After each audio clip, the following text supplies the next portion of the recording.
Imagine, one morning you wake up and the enemy you feared is no longer thousands of miles away.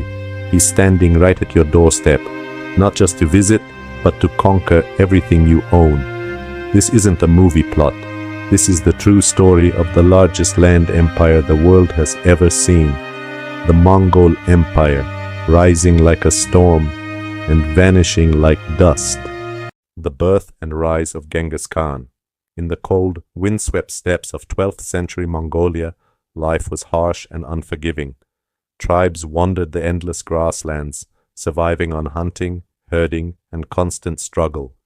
Among them, in 1162, a boy named Temujin was born. He was no prince, no ruler's son, just the child of a tribal chieftain. But fate had a storm in store for him. When Temujin was still a boy, tragedy struck. His father was poisoned by a rival tribe. With their leader gone, his family was abandoned by their clan. They were left with nothing, no protection, no food, and enemies on all sides.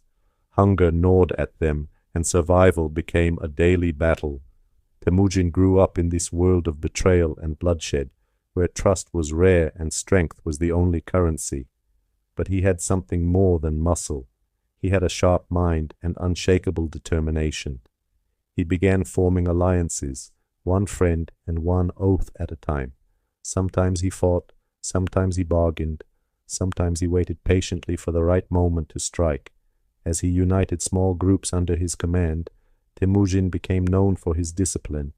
Unlike other chiefs who ruled through fear alone, he rewarded loyalty, promoted people based on skill rather than birth, and introduced strict rules to keep his warriors in line. Slowly, his reputation spread across the steppes. This was a leader worth following. By 1206, Temujin had achieved what many thought impossible. He had united the once feuding Mongol tribes under one banner. At a great gathering, he was given a new name, Genghis Khan, meaning universal ruler. It wasn't just a title, it was a declaration to the world. The boy who once starved in the wilderness was now the master of the steppes, and his eyes were set far beyond Mongolia. The lightning speed, conquests. After becoming Genghis Khan, the new ruler of the Mongols was ready to take the world by storm. But what made the Mongol army so unstoppable? It wasn't just their fierce warriors, it was their speed, discipline, and clever strategies. Mongol soldiers rode on swift horses that could travel dozens of miles in a day without tiring. These horses were smaller but incredibly tough, perfect for the vast, rough steppes. Their archers were experts, able to shoot arrows accurately while riding at full speed. This combination made them a nightmare for any enemy who tried to stand in their way. Genghis Khan didn't just rely on brute force. He used smart tactics, spying on enemies, confusing them with fake retreats, and striking when they least expected it. The Mongols also adapted quickly. If they conquered a city with skilled craftsmen or soldiers, they would recruit them, making their army even stronger. Between 1207 and 1227, Genghis Khan led his army to conquer vast lands. They took control of northern China, crushing the Jin dynasty. Then they swept across Central Asia, defeating the Khwarezm Empire and expanding their borders from the Pacific Ocean all the way to the Caspian Sea. The speed of their attacks shocked the world.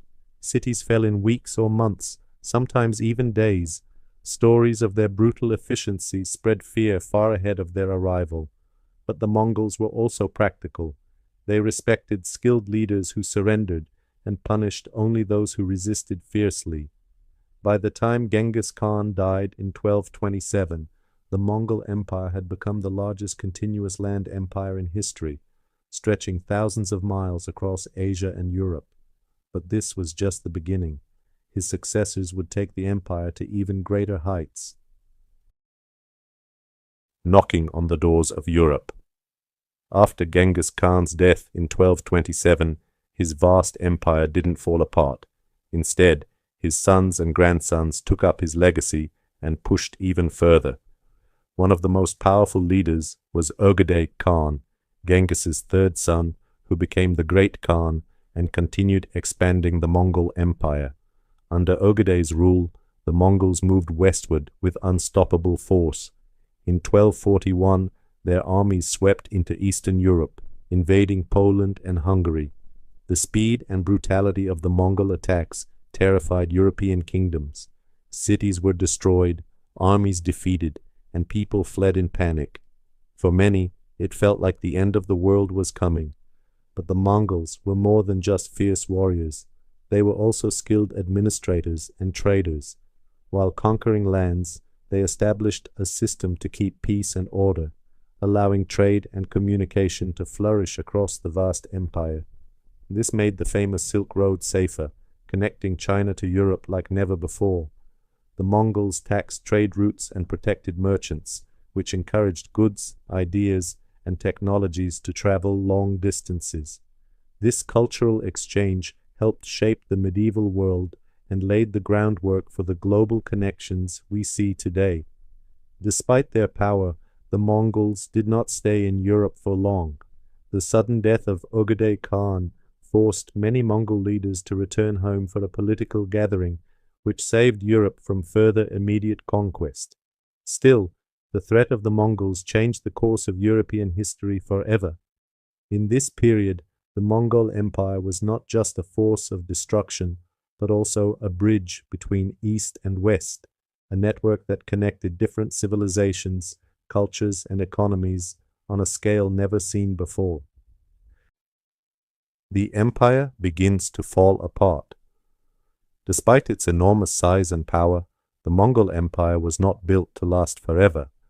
After the death of strong leaders like Genghis Khan and Ogedei Khan, the empire faced serious challenges from within. The vast empire was divided among Genghis Khan's sons and grandsons into different regions called Khanates, each ruled by a different leader.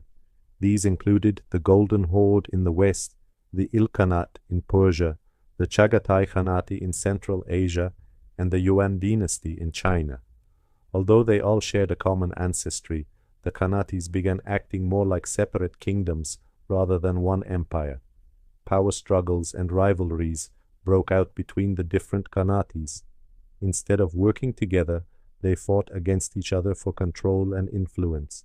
This weakened the unity and strength that had made the Mongols so powerful in the first place. At the same time, many of the conquered peoples started to push back. Local rebellions, combined with the natural difficulties of governing such a huge territory, made it harder to maintain control. The Mongols also lost control of important trade routes, which affected their economy. In China, the Mongol-led Yuan dynasty faced growing resistance from the native Chinese population, eventually leading to its fall in 1368. Meanwhile, the Golden Horde lost power as Russian princes grew stronger. By the late 14th century, the once united Mongol Empire had fractured into smaller, less powerful states. The empire that had once stretched from the Pacific Ocean to Europe was now a collection of separate khanates struggling to survive. Although the Mongol Empire was falling apart, its legacy continued to influence the regions it once ruled, through culture, trade, and even politics. The lasting legacy of the Mongol Empire. Even though the Mongol Empire broke apart and lost its power by the late 1300s, its impact on the world was huge and long-lasting. The empire connected East and West in ways never seen before, opening up trade routes that allowed goods, ideas, and cultures to flow freely across continents. The famous Silk Road thrived under Mongol protection, making it safer for merchants to travel from China all the way to Europe. This exchange helped spread inventions like gunpowder, paper, and printing techniques, which would later change the world forever. The Mongols also influenced the governments and armies of many regions. Their strategies and methods of ruling inspired future leaders, while their religious tolerance helped different faiths coexist in the lands they controlled. Culturally, the Mongol Empire was a melting pot, mixing traditions from China, Persia, Russia, and Central Asia. This fusion created new art, architecture, and ways of life that still echo in these regions today. Most importantly, the Mongol Empire showed the power of unity and vision. From a small tribe in the harsh Mongolian steppes, Genghis Khan and his successors built the largest land empire in history, proving that determination and strategy can change the world.